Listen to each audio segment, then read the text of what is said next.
Yes, alright. Nkulamusizaako nnyo mukwano gwange najjo sinza obanga otuwuliriza webale kwekuumira ku mayingo gano aga Yugi Update TV.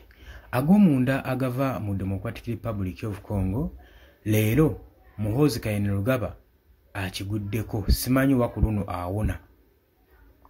Simanyi oba awona.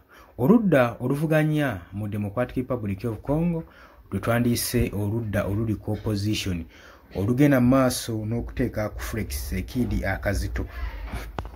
Pulaani ze bagenda maaso n'okukola oba n'okusala eziyinza okuzza emirembe mu Democratic Republic of Congo saako n'okunafuya Felix Tshisekedi zanditwaliramu General Muhoozi Kainerugaba nga ye head of UPDF, Chief of Defense Force.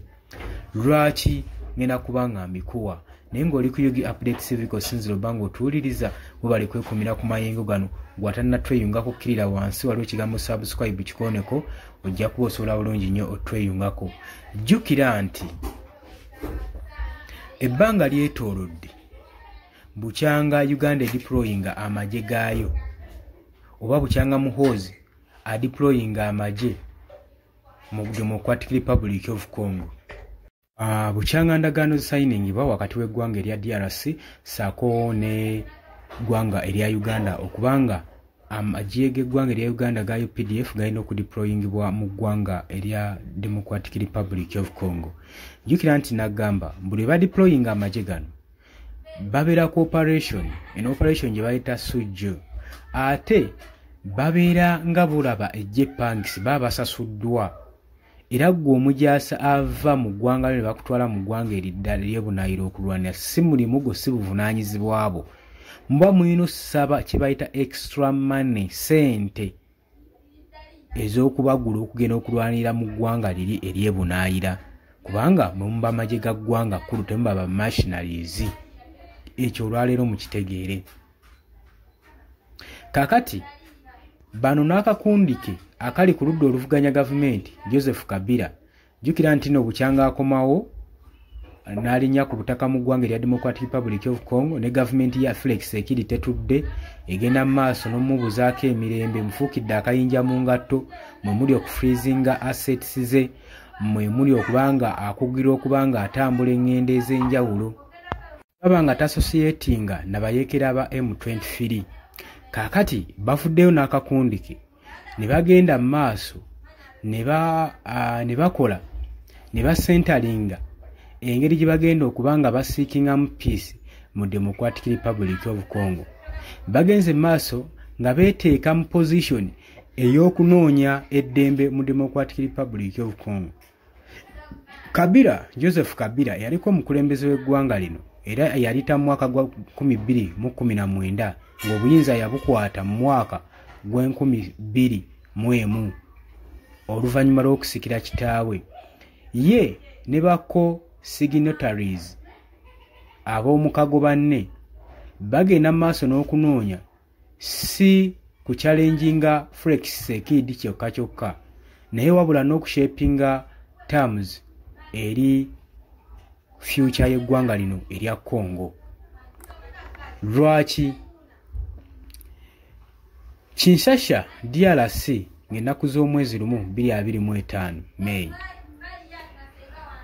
Top Congolese naddala ezo figures eziri ku ludda oluvuganya gavumenti muno mw'oteeka Martin Fayulu, Moise Katumbi, Dare Sesanga saako ne former President Joseph Kabila basayininze joint declaration gye bayise nga bayita abakongo bonna basobole okuba nga babeegattako kweno process gye bayise peace process.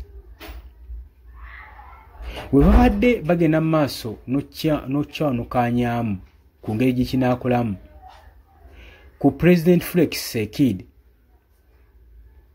bagamba Felix Tshisekedi tasobola kubanga asupportinga diplomatic initiatives n'agenda mu maaso n'asayininga signaling opposition ku presence eno eriwo egenda mu maaso eya foreign troops muno nga mwogase ne Uganda forces aba UPDF. Era declaration eyareleasingiddwa mu April nga 325 okwonga kwoteka African Union, Qatar saako ne United States okusobola okulaba nga badissolvinga crisis ezigenda mu maaso mu Eastern Democratic Republic of Congo. Bagamba nti nno DRC ne oba peace agreements zino ezikolebwa mu DRC omuli Congolese ownership tebijja kubanga biva mulamwa olw'ensonga nti nga tukyagenda mu maaso n'okubeera ne ba uninvited armies mu ggwanga lyaffe. Eggwanga lyaffe terigenda kufuna mirembe. Bano ba signatories bakkaatiriza nti dialogues oba route zokka zokka ze bayinza okukozesa mu Congo basobole okuba nga bazza emirembe balina kukozesa ba domestic stockholders bye basobola okuba nga badelivalinga lasting peace, so si kukozesa bagwirwa mu ggwanga erya Democratic Republic of Congo. Newankubadde ba political observers bo babelievinga nti eno move egendereddwamu okushapinga n'okupostinga war political landscape n'okupositioninga opposition okuinfluencinga future oba okukyusa future ey'emaaso naddala okuteekawo pressure mu bibiina oba ku bodies ez'ebyobufuzi okuba nga zisetolinga ku conflicts ezigenda mu maaso naddala eri abayekera ba M23 abasinga bo bato bakiraba. Obuzibu obusingiddwa okuva nga amagye g'eggwanga erya Uganda aga Uganda People's Defence Force go gagenda mu maaso n'okwewaana nga agenda mu maaso n'okwadvancinga nga gayingirira ddala mu thick forest okulaba nga gayiga abayekera aba Codeco saako n'aba ADF mu kibira ekyo. Era bagamba bakola plan okulaba nga operation Sujju yeeyongerayo ddala paka mu Warukare province. Kachino kye kisinza okunyiga abali ku ludda oluvuganya ku opposition.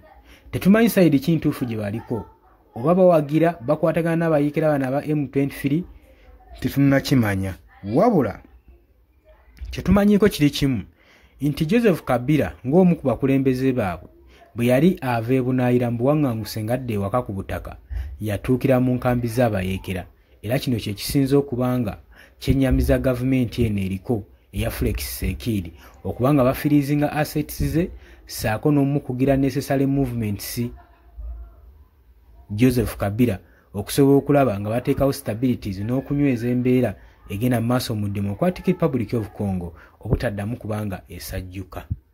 Obadde oli ku Yegi Update Civic Sinzo Bango otuuliriza webale kwekumira ku mayengo gano. Mbaagala nnyo mwenna bali emitala w'amayanja mweraba.